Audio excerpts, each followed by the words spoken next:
আমি কেয়ার কাছে আসবো। কেয়া, এইখানেই তো প্রশ্নটা, যে সুপ্রিম কোর্ট দুখানা বিকল্প দিয়েছিল, মানে দুটো পথ রেখেছিল। একটা হচ্ছে বাইরে থেকে আইএস আইপিএস দের নিয়ে আসা, এবং সেই সঙ্গে যাতে এই বিচার ব্যবস্থাকে সক্রিয় করতে না হয়, শেষ পর্যন্ত বিচার ব্যবস্থাকে সক্রিয় করতে হলো। এই পথে, এই রাস্তায় কেন হাঁটতে হলো সেটা বলতে গিয়ে তুমি দেখো শব্দবন্ধগুলো, আনফরচুনেট, ব্লেম গেম, কিভাবে দোষারোপের পালা চলছে রাজ্য কমিশনের মধ্যে, এবং সেই সঙ্গে বলতে হচ্ছে ট্রাস্ট ডেফিসিট। আমি বলছি কমিশনের ক্ষেত্রেও তো একই অভিযোগ উঠেছিল, রাজ্য বিজেপির শীর্ষ নেতৃত্ব তারা কমিশনের কাজেও সন্তুষ্ট হতে পারেনি, সেটা তো তোমাকে মানতে হবে। কমিশন যদি একেবারে এসওপি মেনে পুরো পরিকল্পনা করে আসতো, তাহলে তো এত ভুল ভ্রান্তি এত কিছু হতো না, তো অভিযোগও উঠতো না। সবার আগে বলি, আমি দোকান কাটা বেহায়া প্রবাদটা শুনেছিলাম, আজকে স্টুডিওতে চাক্ষুষ দেখলাম, এবং ওই চোরের মায়ের বড় গলা সেটাও আমরা দেখে নিয়েছি। কেন? কারণ সুপ্রিম কোর্টে যে 82 শিক্ষার থাপ্পড় খেয়েছে রাজ্য সরকার, যে সরকার এসআইআর প্রক্রিয়াটাই বন্ধ করতে গেছিল, সেই জায়গায় তারা থাপ্পড় খেয়ে চলে এসেছে, লেজ গুটিয়ে কই কই করে তারা রাজ্যে চলে এসেছে। এবং সেখানে যে অবজারভেশনগুলো, সত্যি কথাই ট্রাস্ট ডেফিসিট, অর্থাৎ একটা রাজ্য সরকার এসআইআর প্রক্রিয়াটা এবং অযোগ্যদের পাশে দাঁড়ানোর জন্য সেদিন প্রায় 60 জন উকিল আমার আপনার করের টাকা দিয়ে তারা নিয়ে গেছে কি না, অযোগ্য ভোটার রাখতে হবে, মৃত ভোটার রাখতে হবে, ভুয়ো ভোটার রাখতে হবে। দুটো উদাহরণ, তিনটে উদাহরণ দিচ্ছি। প্রথম কথা, আমরা প্রথমে কি দেখলাম, 6800 প্রায় অ্যাপ্রক্সিমেট, সেখানে নাকি কোনো মৃত্যু হয়নি, নাহি জন্ম নাহি মৃত্যু, 6800 এমন বুথ পেয়েছে এই পশ্চিমবঙ্গে। পরবর্তীকালে যখন মিডিয়া এবং এবিপি আনন্দের সমস্ত মিডিয়া যখন দেখালো, সেটা কমতে কমতে কমতে এখন দুটোতে এসে দাঁড়িয়েছে। মানে কিরকম মিথ্যাচারিতা চিন্তা করুন, যে গত 22 বছরে এখানে কোনো মৃত্যু হয়নি, কেউ সরে যায়নি, কারোর কোনো রকম ট্রান্সফার হয়নি। আচ্ছা, দ্বিতীয়, 7 জন এমন ধৃতরাষ্ট্র পাওয়া গেছে পশ্চিমবঙ্গে যাদের 100টা ছেলে। আর গতকালে আরেকটা ইন্টারেস্টিং দেখলাম, মানে কি হাস্যকর, মানে শুনতে হাস্যকর লাগে। আচ্ছা, এই যে নাম সংযোজন বিয়োজনে কে আপনি বলবেন, আমি সে কমিশন করলো কি? না না, আমি সে কমিশন কি করছিল বলছি, কমিশন আসছে, খুব ইন্টারেস্টিং, ভালো প্রশ্ন। আমি আগে এই তথ্যটা দিয়ে আপনাদেরও মনোরঞ্জন হবে, বেবি আনন্দের দর্শকদেরও মনোরঞ্জন হবে। একজন ছেলে, দুজন বাবা। ক্যানিং এর ভদ্রলোকের নাম বাগদুল ইসলাম মোল্লা, তার দুজন বাবার খোঁজ পাওয়া গেছে, আব্দুল রহিম মোল্লা আবার রহিম বক্সি মোল্লা। এবার কি বলে, বাবা খুঁজে নেবে এ পয়েন্ট বি কোনটা, আইদার আর করে বাবা খুঁজতে হবে। এইটা হচ্ছে পশ্চিমবঙ্গ সরকার। এবার আপনি জিজ্ঞেস করছেন যে নির্বাচন কমিশন কি করছিল। দেখো, নির্বাচন কমিশন কি করছিল আমি জানি না, কিন্তু এই রাজ্যে ARO এবং ERO তাদের যে ভূমিকা প্রশ্নের মুখে, বিএলওরা অনুপ্রাণিত আমরা বহু জায়গায় দেখেছি, শুনেছি, আমরা করেছি। কিন্তু কি আমরা একটা ছবি দেখেছিলাম, অভিষেক বন্দ্যোপাধ্যায় তো র্যাম্পে হাঁটিয়েছিলেন, যাদেরকে একেবারে নির্বাচন কমিশনের খাতায় তারা মৃত, এদিকে তারা জীবিত। খুব সুন্দর। কিন্তু তারা ওই একই বিষয় যেটা পাপিয়া সুমন বাবুর ক্ষেত্রে বললেন, অশ্বত্থামা হাতু ইতিগজ, দেবস্মিতা তুমি পরের পার্টটা বললে না, যে এরা সবাই ফর্ম 6 ভর্তি করে তারপর র্যাম্পে এসেছিলেন। ওই র্যাম্প ওয়াকটা করতে তার আগে ফর্ম 6, এবং সেটা আমরা দেখিয়ে দিয়েছি। না না, আবার ওই জায়গায় যাবে কেন কমিশন, ওই জায়গায় নিয়ে গেল কেন? কমিশন কাকে দিয়ে তৈরি হয়? এই রাজ্য সরকারি কর্মচারী এবং রাজ্য সরকারি কর্মচারী। আমি দায়িত্ব নিয়ে বলছি, তাদের বলা হয়েছে ইচ্ছা করে, এই যে মানুষের ব্যানার্জি, বন্দ্যোপাধ্যায়, এগুলো কেন রাজ্য সরকার যথেষ্ট যারা কর্মচারী তাদের দেননি? ডেটা এন্ট্রি অপারেটর সেটা দেয়নি। এরা প্রতি পদে চেয়েছিল যাতে অসুবিধা হয়, মানুষ যাতে বীতশ্রদ্ধ হয়। আর তাই আমি শেষে একটা কথা বলবো, এই যতগুলো মানুষ মারা গেছে বা এই মৃত্যুগুলো দেখানো হচ্ছে এসআইআর এর কারণে, এই সমস্ত মানুষ ওই আনন্দপুরে যেরকম মৃত্যুর জন্য দায়ী হচ্ছে মমতা বন্দ্যোপাধ্যায়, এই এসআইআর এ যতগুলো মৃত্যু তার জন্য দায়ী এক এবং একমাত্র মমতা বন্দ্যোপাধ্যায়। আমি এবার মধুজার কাছে আসবো। মধুজা, এই অভিযোগ, পাল্টা অভিযোগ, বিশ্বাস অবিশ্বাসের জায়গা সমস্ত কিছু এবার কেটে গেল, আমরা এবার একদম একটা সুষ্ঠু ভোটার তালিকা পাবো।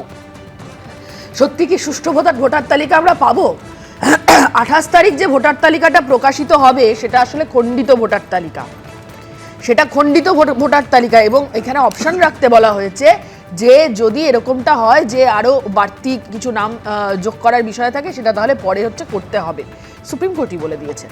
এবং আমার কথা হচ্ছে যে এই যে আজকে দাঁড়িয়ে এই যে সুমনবাবু বলে গেলেন এতক্ষণ মমতা ব্যানার্জির সওয়াল, দুটো কথা খুব মানে সুন্দর করে এড়িয়ে গেলেন। মামলাটা করেছিলেন মুক্তারি বানু, যেই মামলাটা হয়েছিল সে মামলাটা করেছিলেন মুক্তারি বানু, 1 নভেম্বর মাসে মামলা হয়েছিল। 2 নম্বর কথা হচ্ছে এসআইআর নিয়ে শুরু থেকে যে পদ্ধতিতে হচ্ছে, আমরা প্রথম থেকে বলে এসেছি কমিশন রেডি নয়, কমিশন আনরেডি অবস্থায় এসছে, একেবারে আনপ্রিপেয়ার্ড অবস্থায় এসছে আমাদের এখানে এসআইআর করতে। তামিলনাড়ু, কেরালা অনেকগুলো বিষয় নিয়ে আপত্তির জায়গা ছিল, তারা মামলা করেছে, রাজ্য সরকার মামলা করেছে। একদম বিধানসভার অধিবেশন ডেকে কেরালায় হচ্ছে যে সর্বসম্মতভাবে করে নিয়ে ওখানে সর্বদলীয় সহমত নিয়ে ওখানে হচ্ছে মামলা হয়েছে। আমার রাজ্যের সরকার কি করেছে? উল্টে দাঁড়িয়ে আমার রাজ্যের সরকার আমরা দেখেছি যখন দাঁড়িয়ে বলল যে স্টাফ দিতে হবে, তখন একটা তালিকা ধরালো সুপ্রিম কোর্টে। কি তালিকা ধরালো? যে তালিকা ধরালো মানে যাদের নাম দিল সেই নাম দিয়ে তারা যে পদে কাজ করেন সেই পদে কাজ করা লোকেদের দিয়ে ওই কাজ হয় না। আসলে যে যাদের নাম ধরালো তারা হচ্ছে যে পদে থাকলে পরে ওই কাজ করতে পারেন নির্বাচন কমিশনের, সে জায়গায় তারা নেই। আমরা দেখলাম আমাদের রাজ্যে একটা অদ্ভুত পরিস্থিতি তৈরি হয়েছে, যে পরিস্থিতিটা অন্য কোনো রাজ্যে তৈরি হয়নি।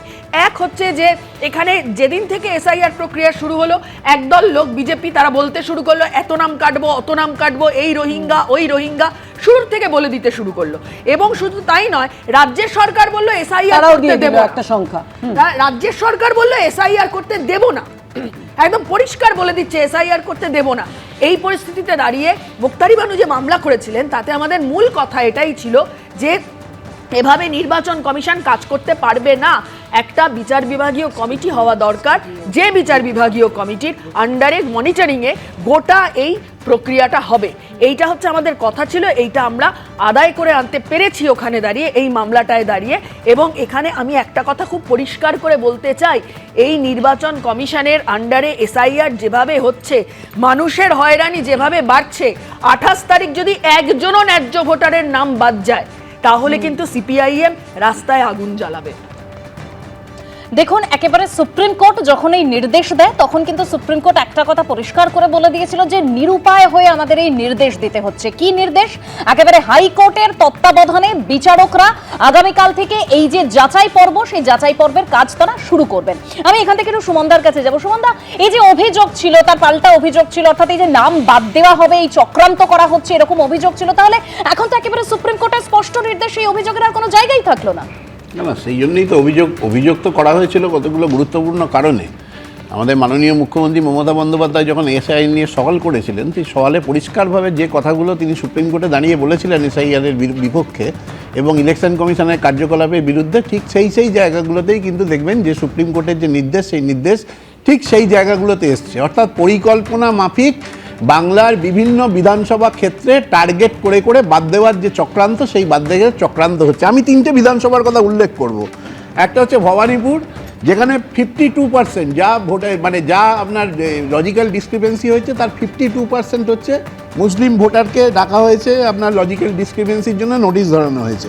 বালিগঞ্জে যার পরিমাণটা 77.5%, কলকাতা পোর্টে হচ্ছে 82%। অর্থাৎ এই যে প্রক্রিয়া, এই প্রক্রিয়াটা প্রমাণ করে যে এসআইআরের প্রক্রিয়া আদৌ মানে ইলেকশন কমিশনের যে ইলেকটোরাল রোল, অর্থাৎ ভোটার তালিকা সংশোধনের যে জায়গাটা, সেই সংশোধনের জায়গাটা উল্লেখযোগ্য নয়, বরঞ্চ দেখা যাচ্ছে যে বিজেপির নির্দেশে এসআইআরের মাধ্যমে বিভিন্নভাবে তারা কিন্তু যে টার্গেটেড কিছু ভোটারকে বাদ দেওয়ার চেষ্টা করছে, যেটা কিন্তু দিনের আলোর মতো প্রতীয়মান।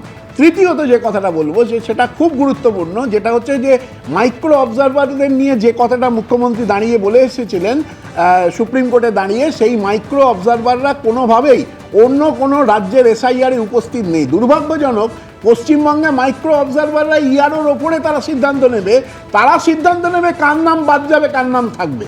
আমার কথা হচ্ছে যে নাম বাদ যাবে যদি তার পেছনে সত্যিকারের কারণ থাকে, কেউ যদি মারা যান, কেউ যদি অন্য জায়গায় চলে যান, বা কেউ যদি এই রাজ্যের আমার এই দেশের ভোটার না হন বা এই দেশের নাগরিক না হন, তার নাম না থাকলে অবশ্যই বাদ যাবে। কিন্তু ন্যায্য ভোটারের নাম বাদ যাওয়ার যে প্রক্রিয়া, সেই প্রক্রিয়া কিন্তু খুব দুর্ভাগ্যজনকভাবে সত্যি যে এসআইআরের মাধ্যমে আমাদের নির্বাচন কমিশন, যেটা একটা স্বশাসিত সংস্থা বলে আমরা জানি, যে নির্বাচন কমিশন দীর্ঘদিন ধরে ভারতবর্ষের এই ভারতবর্ষের যে নির্বাচন ব্যবস্থা পরিচালনা করে আসছে, তারা কিন্তু একটা দলের নির্দেশে চলছে এবং সেইভাবেই কিন্তু তারা ভিন রাজ্য থেকে মাইক্রো অবজারভার নিয়ে এসে, যারা আদৌ বাংলার পদবি সম্পর্কে তাদের কোনো ধারণা নেই, তারা তাদেরকে দিয়ে জোর করে ইয়ারোদের ওপর চাপ সৃষ্টি করে নাম বাদ দেওয়ার যে প্রক্রিয়া, সেই প্রক্রিয়াটা ধারাবাহিকভাবে তারা চালিয়েছে। সুতরাং এই যে রায়টা যেটা হয়েছে সুপ্রিম কোর্টের, এতে লজ্জাটা কিন্তু একমাত্র হচ্ছে ইলেকশন কমিশন অফ ইন্ডিয়া,